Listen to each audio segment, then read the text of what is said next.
తిరిగి ఉత్తరాంధ్రకు రావడం చాలా సంతోషంగా ఉంది. మీ అందరితో కలిసి పని చేయాలన్నటువంటి ఆకాంక్షతో మళ్ళీ తిరిగి ఇక్కడికి వచ్చాను. ఈ సందర్భంగా మనం ఈ యొక్క గతంలో ఎక్కడ ఏ కార్యాలయం నుంచి అయితే పనిచేశామో, జీవీఎంసీ ఎన్నికల్లో ఎక్కడి నుంచి అయితే పనిచేసి విజయం సాధించామో, ఇది ఒక అదృష్టమైనటువంటి ప్రదేశంగా భావించి ఇక్కడ తిరిగి ఈ ఆఫీసుని పునరుద్ధరించాలి అన్నటువంటి నిర్ణయాన్ని అమర్కి తెలిపినప్పుడు నేను అమర్ అందరం కలిసి మల్లా విజయప్రసాద్ గారిని కోరినప్పుడు ఆయన దానికి ఎటువంటి కాలయాపన లేకుండా అంగీకరించి మొత్తం ఖర్చంతా ఆయన భరించి దీన్ని పునరుద్ధరించడం అన్నటువంటిది ఆయన్ని ఈ సందర్భంగా అభినందించాల్సినటువంటి విషయం. నా మనస్ఫూర్తిగా అందరం కూడా అభినందిస్తూ ఉన్నాం. ఇక గతంలో విశాఖపట్నంలో మన జిల్లా అధ్యక్షులు చెప్పినట్టుగా 97, 92, 95 ఈ రకంగా 70, 60 తేడాతో మనం ఓడిపోవడం జరిగింది. కానీ అది తిరిగి పునరావృతం కాకుండా మనం చూసుకోవాలి. దానికి కారణాలు ఏంటి అన్నటువంటిది మనమే ఇంట్రాస్పెక్షన్ అన్నటువంటిది చేసుకోవాలి. కారణాలు తెలుసుకుని ఆ కారణాలకు ఏదైతే సమస్యలు ఉన్నాయో, ఏదైతే కారణాలో ఆ కారణాలని మనం రెక్టిఫై చేసుకునే, పొరపాట్లను రెక్టిఫై చేసుకునేటటువంటి ప్రయత్నం మనం చేయాలి. నాకు తెలిసినంత వరకు కొన్ని ఎందుకనంటే నేను కూడా నెల్లూరు నుంచి ప్రత్యక్ష ఎన్నికల్లో పోటీ చేసి ఓడిపోయాను కాబట్టి ప్రత్యక్షంగా నాకు కూడా కొన్ని అనుభవాలు వచ్చాయి. నాకు తెలిసినంత వరకు ప్రత్యక్ష ఎన్నికల్లో పాల్గొనేటటువంటి ఏ వ్యక్తి కూడా అన్ని సామాజిక వర్గాల్ని, ఏ సామాజిక వర్గము మనది కాదు, ఏ తరగతి మనది కాదు, ఏ వర్గము మనది కాదు అన్నటువంటి భావన మనసులో నుంచి తొలగించి ప్రతి ఒక్కరూ మనకు కావాల్సినటువంటి వాళ్ళే, ప్రతి ఒక్కరూ మన ఓటర్సే, ప్రతి ఒక్కరి ఆకాంక్షల మేరకు మనం పనిచేయాలి, వాళ్ళ అభిమతాల్ని, వాళ్ళ యొక్క ఆశలని, ఆకాంక్షలను తెలుసుకొని దానికి అనుగుణంగా మనం పనిచేయాలన్నటువంటిది నేర్చుకున్నప్పుడే మన విజయానికి దారి తీస్తుందని నేను ఈ సందర్భంగా మీకు తెలియజేసుకుంటా ఉన్నా. ఓడిపోయామని నిరాశ చెందాల్సినటువంటి అవసరం లేదు. కొంతమంది ఈరోజు విమర్శిస్తూ ఉన్నారు, కొత్త ప్రభుత్వం అధికారంలోకి వచ్చి ఇంకా 6 నెలలు కూడా కాలేదు, ఇప్పుడే కార్యక్రమాలు చేపడుతున్నారా? ఆల్రెడీ ఎవరైతే కార్యకర్తలు ఆర్థిక భారంతో చితికిపోయి ఈరోజు లేవలేని పరిస్థితులు ఉన్నారో వాళ్ళ మీద ఫర్దర్గా మీరు మోపడం ఎంతవరకు సమంజసం అన్నటువంటి విషయాన్ని ప్రశ్నిస్తూ ఉన్నారు. నేను ఒకటే చెప్తా ఉన్నారు, రీసెంట్గా చాలా విజయవంతంగా రైతులకు సంబంధించినటువంటి కార్యక్రమం చేశాం. అన్నగారు చెప్పినట్టుగా, బొత్సన్న గారు చెప్పినట్టుగా రేపు 27వ తారీఖు విద్యుత్. ఈ యొక్క సమస్యలన్నీ కూడా మన కోసం వెయిట్ చేయి. ఆ సమస్య వచ్చినప్పుడు ప్రభుత్వం తీసుకుంటున్నటువంటి నిర్ణయాలు ఏదైతే ఉన్నాయో అవి ప్రజా వ్యతిరేకము అన్నటువంటిది మనం ప్రజలకు తెలియజెప్పాల్సిన బాధ్యత ఒక ప్రతిపక్షంగా మన మీద ఉంటుంది. అందుకే ఈరోజు కార్యకర్తల మీద భారం మోపడం అన్నటువంటిది ఇష్టం లేకపోయినప్పటికీ కూడా ప్రజా సమస్యల్ని మనం ముందుకు తీసుకెళ్ళాలి. ఎప్పుడైతే అది ప్రజా సమస్య ఉత్పన్నమవుతుందో ఆ ఉత్పన్నమైనప్పుడే మనం ఉద్యమించాలి అన్నటువంటి విషయాన్ని దృష్టిలో పెట్టుకుని అధ్యక్షుల వారు ఈ రకమైనటువంటి నిర్ణయాలు తీసుకోవడం జరుగుతూ ఉంది. మనం గతంలో చూసాం, నేను ఇప్పుడే చెప్పాను, మనకు ప్రతి ఒక్కరూ కావాలి. మనకు అగ్రవర్ణాలు కాదు, బీసీలు కాదు, ఎస్సీలు కాదు, ఎస్టీలు కాదు, ప్రతి ఒక్కరూ కూడా ఎవరిని కూడా ఇగ్నోర్ చేయాల్సినటువంటి అవసరం లేదు, చేయకూడదు కూడా.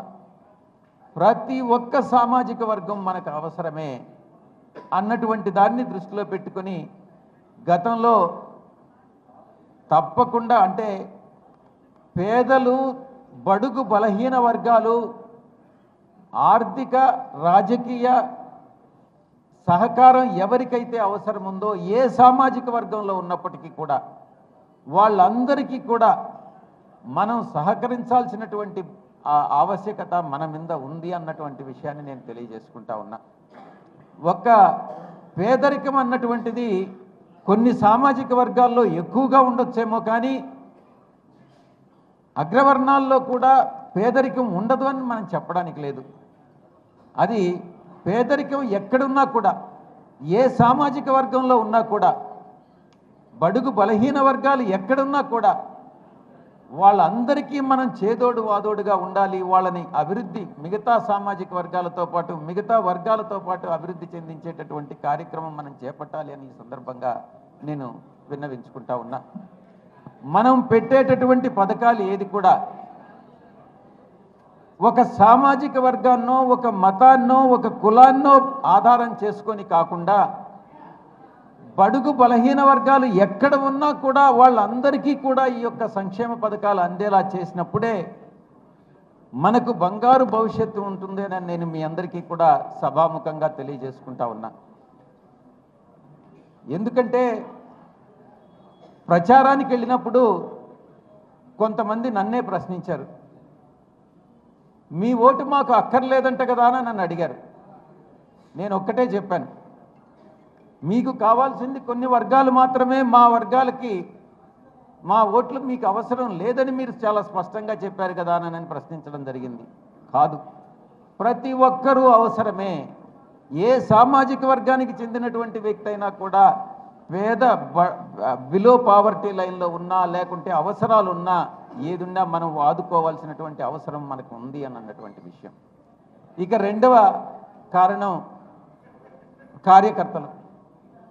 నిజంగా 5 సంవత్సరాల కాలంలో కార్యకర్తలు కొంత అసంతృప్తికి లోనైనటువంటి మాట, కొంత కాదు, కార్యకర్తల అసంతృప్తికి లోనైనటువంటి మాట వాస్తవం. దానికి మనం అందరం కూడా బాధ్యులమేనన్నటువంటి విషయాన్ని నేను తెలియజేసుకుంటా ఉన్నా. తిరిగి అది పునరావృతం కాకుండా కార్యకర్తలందరూ కూడా సంతృప్తి పరిచే విధంగా మనం ఏం చేయాలి అంటే, ఈ 4.5 సంవత్సరంలో మనం ఏదైనా చేయలేకపోవచ్చేమో, కానీ తిరిగి మళ్ళీ అధికారంలోకి వచ్చినప్పుడు కార్యకర్తలు చేసేటటువంటి సేవలను మర్చిపోకుండా మనం చేసేటటువంటి ప్రతి పథకం, మనం అమలు చేసేటటువంటి ప్రతి పథకం కార్యకర్తలను దృష్టిలో పెట్టుకొని మనం అమలు చేయాలి అన్నటువంటి విషయాన్ని నేను తెలియజేసుకుంటా ఉన్నా. ఇక పార్టీని క్షేత్రస్థాయిలో బలోపేతం చేయడం. గతంలో కౌంటింగ్ సెంటర్కి నేను వెళ్ళినప్పుడు మొన్న ఎన్నికల్లో మనం 8 గంటలకి కౌంటింగ్ స్టార్ట్ అయితే నేను 6 గంటలకి కౌంటింగ్ సెంటర్లో ఎంటర్ అయ్యా. 8 గంటలకి కౌంటింగ్ స్టార్ట్ అయింది. 8 గంటల 10 నిమిషాలకి నాకు పూర్తిగా అర్థమైపోయింది మనం అధికారంలోకి రావట్లేదు అన్నటువంటి విషయం. కానీ ఇక్కడ మనం చెప్పుకోవాల్సినటువంటి విషయం ఏంటంటే, 10 గంటలకంతా 10-11 గంటలకంతా మన యొక్క బూత్ ఏజెంట్స్ కానీ మన కార్యకర్తలు కానీ కౌంటింగ్ సెంటర్ నుంచి వెళ్ళిపోవడం జరిగింది. నేను ఒక్కటే నిర్ణయించుకున్నా, ఎవరు వెళ్ళిపోయినా కూడా సాయంకాలం 6 క్లోజ్ అయినంత వరకు కూడా ఉండి, వీవీప్యాట్లు కూడా కౌంట్ చేసినంత వరకు ఉండి, రిజల్ట్ డిక్లేర్ అయిందాకా ఉండి వెళ్ళాలి అని. ఎందుకంటే ఒక 5 ఈవీఎంలు సెలెక్ట్ చేస్తారు. మనకు కావాల్సిన ఈవీఎం సెలెక్ట్ చేసి దాన్ని కౌంట్ చేయమని చెప్పి అడిగే అవకాశం ఉంటుంది. మనం ప్రూవ్ చేసే అధికారం ఉంటుంది. ఈరోజు ఈవీఎంల మీద మనం అనుమానాలు వ్యక్తం చేస్తున్నాం. అలాంటప్పుడు చివరి వరకు కూడా కార్యకర్త ఉండి, మనం ఓడిపోతున్నామని తెలిసినప్పటికీ కూడా, నిరాశ అన్నటువంటిది మనసులో ఉన్నప్పటికీ కూడా చివరి నిమిషం వరకు పోరాడడమే మన కర్తవ్యంగా భావించి ఏ అవకాశాన్ని వదులుకోకుండా పోరాటం సాగించాలని మీ అందరికీ కూడా నేను మనస్ఫూర్తిగా విన్నవించుకుంటా ఉన్నా. మన గౌరవ జిల్లా అధ్యక్షుల వారు చెప్పారు, అందుబాటులో ఉండడం నిజంగా చాలా చాలా ముఖ్యమైనటువంటి విషయం.